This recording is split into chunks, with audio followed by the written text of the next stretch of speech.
అందరికీ నమస్కారం. శ్రీ మహాగణాధిపతయ నమః. ఓం శ్రీ గురుభ్యో నమః. ఉగాది ఎప్పుడు ఆచరించాలి? దీనికి ధర్మశాస్త్రాలు ఏం చెప్తున్నాయి?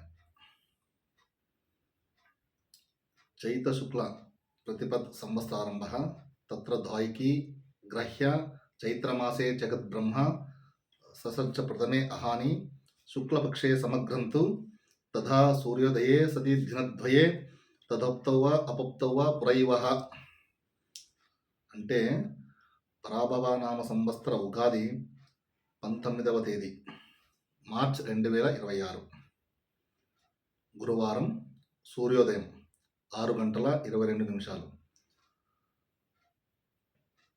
పరాభవనామ సంవత్సర చైత్రశుద్ధ పాఠ్యమి ఉదయం 7:06 ప్రారంభమై తెల్లవారుజామున అంటే మరుసటి రోజు 5:47 మరుసటి రోజు సూర్యోదయంకు ముందు పూర్తి అయినది.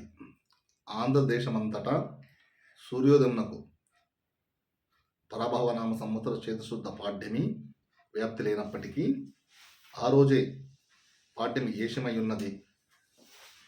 ఈ 2 రోజుల్లోనూ ఏ రోజు ఆ 2 రోజులు సూర్యోదయంకు పాడ్యమి వ్యాప్తి లేనప్పుడు ముందు రోజే ఉగాది అనగా 19 మార్చ్ 2026 గురువారం ఉగాది అని ధర్మశాస్త్రాల ద్వారా తెలియబడుతున్నది. స్వస్తి.